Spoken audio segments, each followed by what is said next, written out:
Hello everyone, and welcome to another video with me on Berets and a slightly different type of recording setup. As you can see, I'm way down here now. You know that you're going up in the world when you are in a lower position. Anyway, tonight was the JP live stream, and it's just ended up streaming, so this video is going to be a little bit of just me being half delirious. Because it was a pretty long stream, but I did want to do the recording of the live stream video, and I also wanted to record one global video before the end. So let's talk about it, the half anniversary for the FFBE WOTV JP side. The half anniversary. It's been 6 months since WOTV first showed up and is playable, and now here it is, the reward.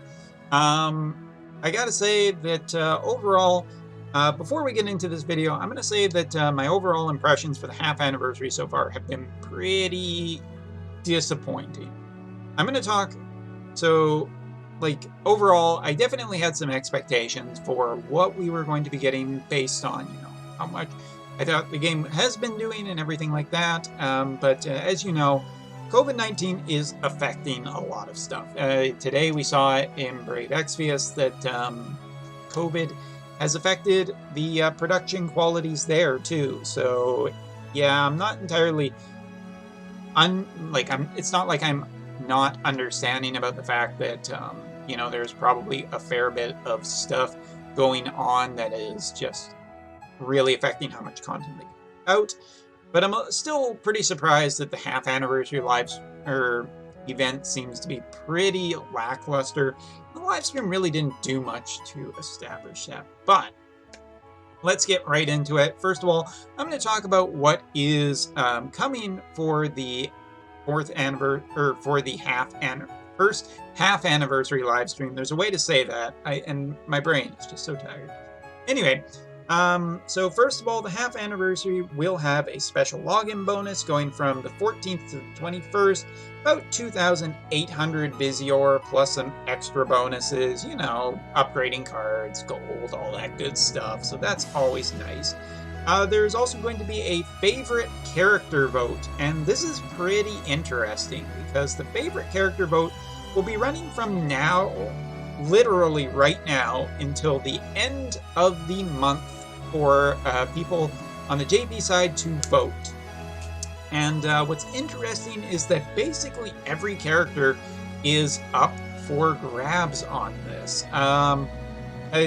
This is pretty neat because if you look on the webpage, and I'll include the link in the video description if you want to go check it out, but it basically has every character, even some NPCs, and the reward basically from now until the end of May 31st, people will vote every day, and the total number of votes will give us all some in-game bonuses.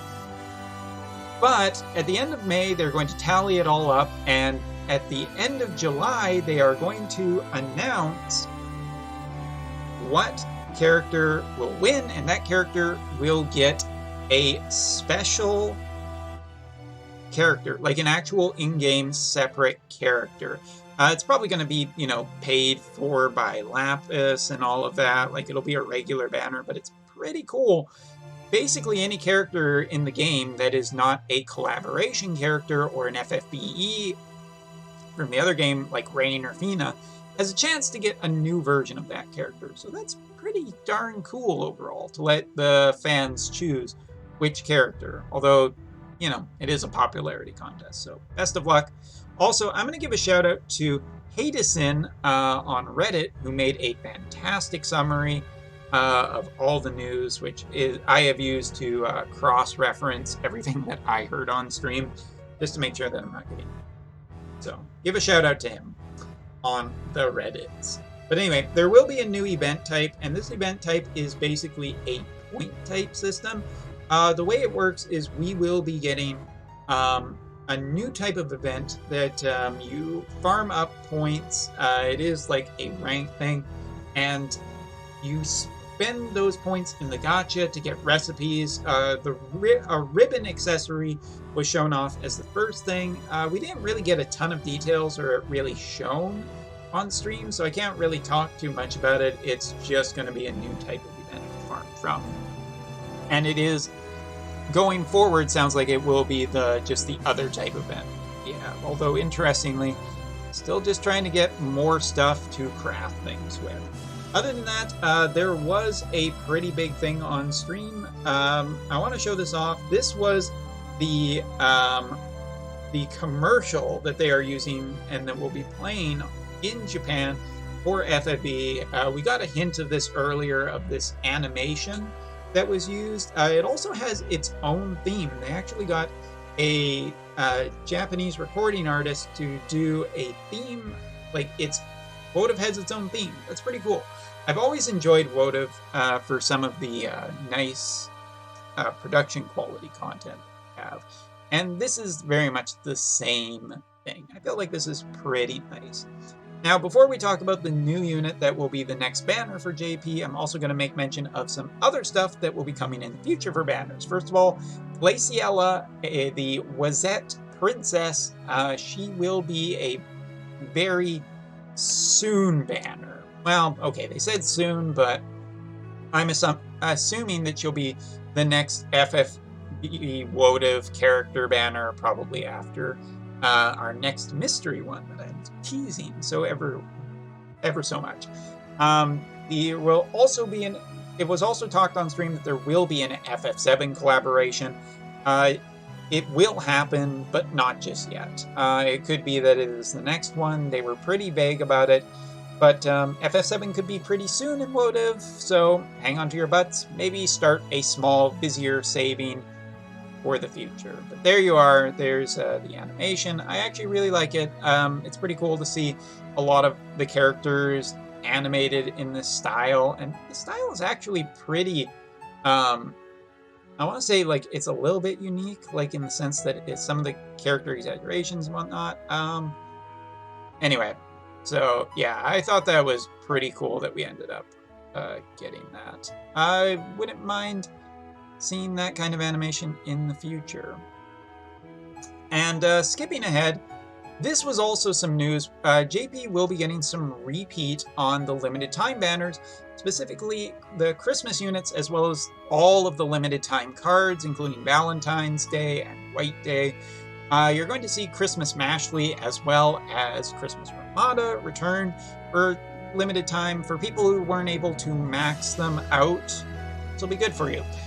For me personally, even though I have Christmas Ramada and she's a level 89, I'm not overly excited about chasing down 200 more shards of her. So, and more interested in potentially saving for that FF7 in the future. But there was, of course, a new banner, and scrubbing ahead a bit, and hopefully it loading. There's going to be just this new character. Now he's kind of popular. You know him. He started wearing a mask very, very shortly. Yeah, that's right. Stern is going to be getting a new version of himself. He is still a dark elemental unit. Looks like he will have much more AoE. He has Assassin in his kit, as well as, I do believe, Samurai, so a little bit different focus on his kit. His main job is going to be called, and this is, again, based on the Reddit post, Knight of Destruction. Ooh, sounds scary. But his build is basically being a tank killer, specifically Warrior of Light and Engelbert were mentioned, which is interesting because Venera already exists on the JP side, and she is already a tank killer. So, yeah, masked gold armor Stern. If you're a fan of Gundam, here you go. Here is your Raoul Le Crusade. I don't know. It's the only one I could think of very quickly. But yeah, he will be the next unit for JP. Me, personally, easy skip. I'm not super interested. I already have Venera, and that is already costing me enough.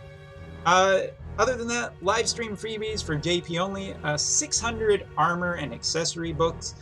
60 large NRG pots, 20 million gold, 1,000 SR growth eggs, 20 XL Magicites for each element, 2 rainbow shards, 6 rainbow yarns, 2,000 busier for spending so much for that Final Fantasy Tactics Part 2, and 6 free 10 pulls that each come with a guaranteed UR.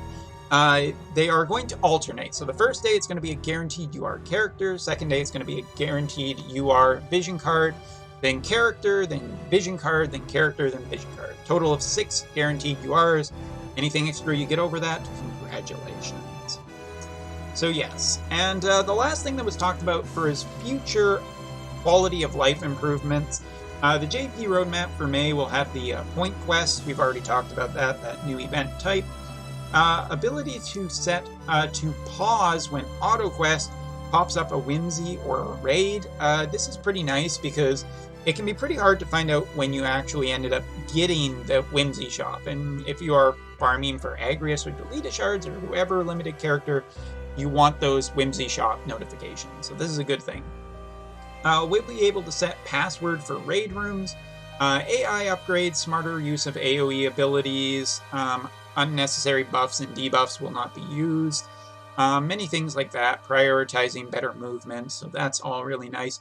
Orlando's TMR ability will get a slight bit of a nerf because of an improvement to chaining, where, for instance, Orlando puts up with his TMR a kind of defensive skill for himself that protects him from 3 hits, but now multi-hit chain hit abilities such as Ramses will use up all 3 hits, so kind of a bit of a nerf for Ramses, Orlando's TMR, but that's okay, because Orlando's are plenty good. You'll be fine.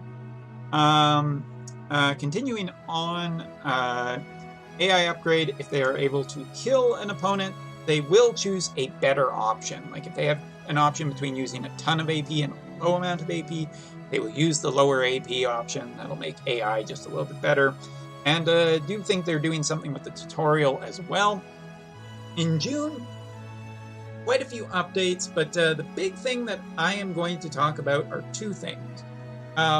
Because there's some AI upgrades and whatnot, and there is improving of such things as raids in different ways. But the big thing is that the option to hide friend requests is finally happening, thank God. Basically, at the end of a raid event, you get the pop-up to add people, even if you're kind of full. And so it's going to be real nice that that's just going to be gone in the future. And other than a new PvP mode class match, there is one other really big thing. An equipment stacking for stats. This is really important because different pieces of gear will be able to stack certain stats. So if you thought tanks didn't have enough HP already, good news, everyone. They may get more in the near future. But yeah. Other than that, that was basically the half anniversary live stream. It wasn't overly impressive. I was definitely thinking there was going to be a little bit more of a celebration, maybe some focusing on some old characters with some banner guarantees to help people out.